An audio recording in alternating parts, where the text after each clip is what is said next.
Imagine a team stacked with some of the league's top offensive weapons, trapped in a predictable, inefficient, and repetitive scheme, and worse, stubbornly sticking to it even as the numbers screamed for change. Now picture a sudden tactical shift after weeks of offensive failure that completely transforms the game. What changed? Why did it take so long? And most importantly, is this adjustment here to stay, or was it just a temporary spark in the middle of chaos? The answer to those questions could define the future of an entire franchise. Let's get into the details, but first click the like button and comment, "Go Vikings!" What if I told you that one of the most explosive, talent-rich offensive units in the NFL had been operating under a scheme so inefficient, so stubbornly misused, that it ranked 333rd out of 334 offensive packages in the entire league? And what if I told you that despite this glaring inefficiency, the Minnesota Vikings stuck with it week after week, snap after snap, until a sudden, radical shift in Week 14 against the Washington Commanders changed everything? That's exactly what's happening under head coach Kevin O'Connell. And while the Vikings dominated the Commanders in a 31-0 shutout, this game might be remembered not just for the score, but as the moment O'Connell finally blinked, finally adjusted, and perhaps, finally saved his job. But it didn't have to take this long. Let's start with what's been brewing all season, personnel groupings. If you're not familiar with the terminology, it's simple but critical. NFL offenses are labeled by the configuration of their running backs and tight ends. 11 personnel means 1 running back, 1 tight end, and 3 wide receivers. It's a very common formation in today's pass-heavy league. But when you find yourself using 11 personnel more than 70% of the time, ranking top 5 in frequency, and somehow it leads to you being the second worst in the entire NFL in offensive efficiency, EPA, it's not just a red flag, it's a blaring alarm. And yet, Kevin O'Connell, head coach of the Minnesota Vikings, former offensive coordinator, and disciple of Sean McVay, kept hammering away with it.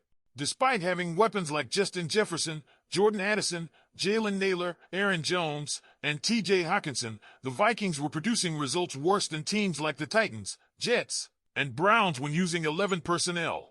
These aren't just stats, they're a damning indictment of a system that had clearly been figured out by the league. But here's the part that's infuriating for fans. Everyone knew it. Fans knew it. Analysts knew it. And defensive coordinators? They definitely knew it. Phil Mackey of SKOL North publicly shared the shocking stats on social media. If he could find it, so could every opponent lining up against the Vikings this season. Yet O'Connell remained frozen in his identity, tied to a scheme that simply did not work, not with this roster, not in this league anymore. Now, let's zero in on the Washington game. Something changed, dramatically. O'Connell dropped his usage of 11 personnel from 70% to just 49%, and for the first time this season, he began to explore heavier sets. The Vikings ran 13 personnel, 1 running back and 3 tight ends, 5 times in that game alone. For context, they had run that package only 10 times the entire season up to that point. Suddenly, the offense clicked.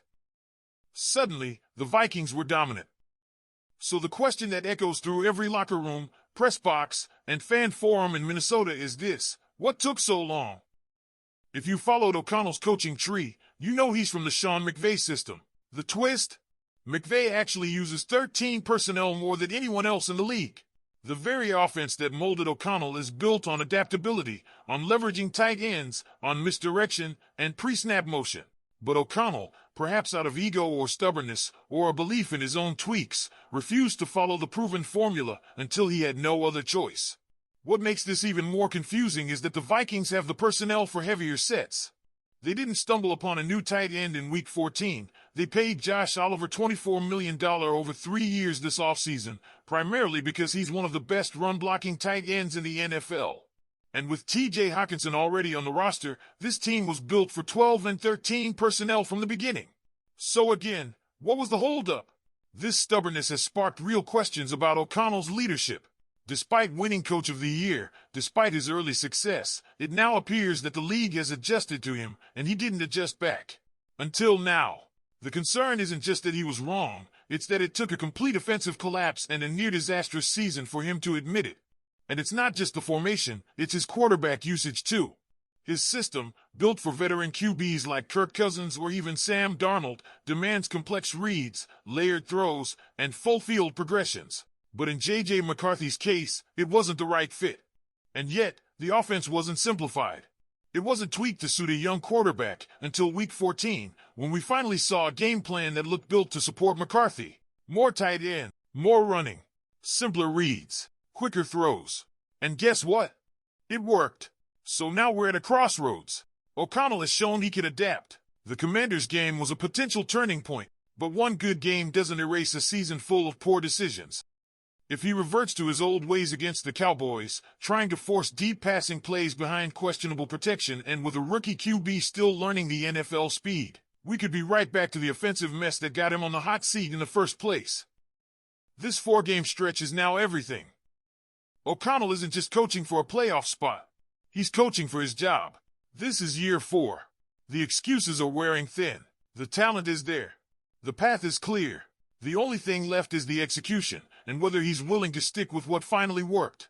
Let's hear from you. Do you think Kevin O'Connell has truly turned a corner? Or is this just a temporary detour before he returns to the version of himself the league already figured out? Drop your thoughts in the comments. Is it time to move on, or time to double down? Type SKOL in the comments if you're riding with the Vikings to the end of the season. Let's not sugarcoat it. Kevin O'Connell's job security might rest entirely on whether or not he's truly willing to change, and whether the Minnesota Vikings offense can build on what we saw in that 31-0 demolition of the Washington Commanders. Because up to that point, what we were watching week after week wasn't just frustrating, it was historic in the worst possible way. We're talking about an offense that got shut out for the first time since 2007, an offense that had a 6-quarter stretch so anemic, so dysfunctional, it's been called one of the worst in Vikings history. Go back to the game against Green Bay, a second half that looked like it was drawn up in slow motion, outsmarted and overmatched. Then came the Seahawks game, where the offense didn't just sputter, it vanished. This wasn't bad luck. It wasn't just about injuries. It was about being outcoached. Two of the NFL's brightest defensive minds, Jeff Hafley of the Packers and Mike McDonald of the Seahawks, didn't just beat the Vikings offense. They solved it.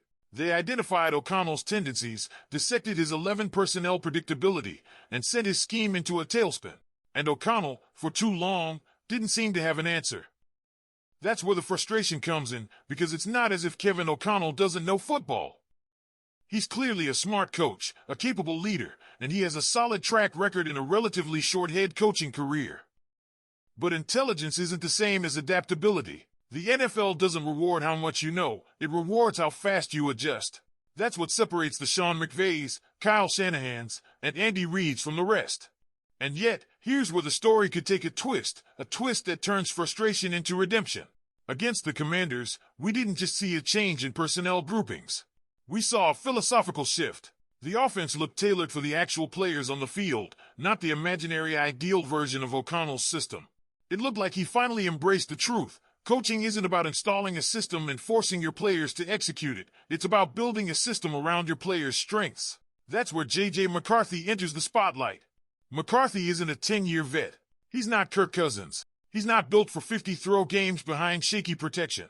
But what he is accurate, smart, mobile, and highly capable when you structure the game in a way that lets him make quick, decisive reads. In the Commanders' game, we saw a plan that respected that. The game was simplified, not in a condescending way, but in a way that gave McCarthy confidence and control. That's good coaching. That's what this team has been screaming for all season. So now the narrative flips. Can O'Connell sustain this shift? Because one game against Washington isn't a season-saving move, but it's a potential spark. If he builds on that, uses more 12 and 13 personnel, continues to run the football effectively, leans on his tight ends, and gives McCarthy clean looks and manageable throws, then the Vikings offense can be something formidable. Not just competitive, but dangerous. But if he slips back into old habits, if the Cowboys game features another 65% plus use of 11 personnel, another pass-heavy script designed like it's still 2021 and Kirk Cousins is under center, then all the optimism gets torched. And O'Connell's credibility takes another blow. Let's be clear, O'Connell is under more pressure than McCarthy. McCarthy's making his 8th career start. He's a rookie. He's allowed to develop. But O'Connell is in his 4th year. He's already won Coach of the Year. He's supposed to be the one making life easier for his quarterback, not the other way around.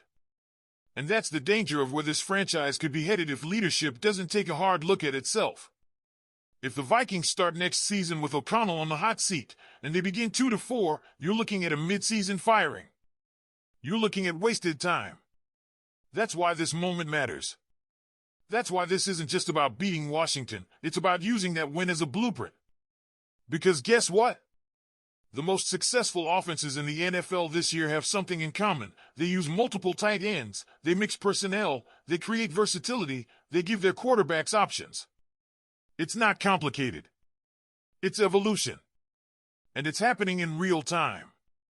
If O'Connell truly has that self-awareness, if the ego takes a backseat to results, then he has a shot to write a redemption arc that fans can rally behind. He can be the coach that learned, that adapted, and that led this team into a new offensive identity just in time. But if he doesn't, if he leans into his stubbornness, then we'll be back here in a few weeks, not wondering if he should be fired, but why he wasn't let go sooner.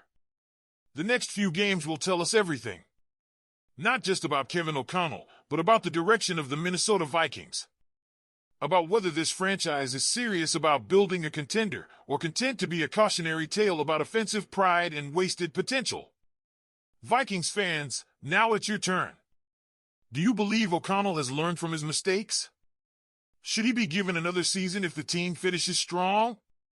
Or is it time for Minnesota to move on and find a leader who builds around his players from day one? Drop your thoughts in the comments. Hit that like button if you're fired up for the final stretch. And don't forget to subscribe. We're breaking everything down every week, all season long.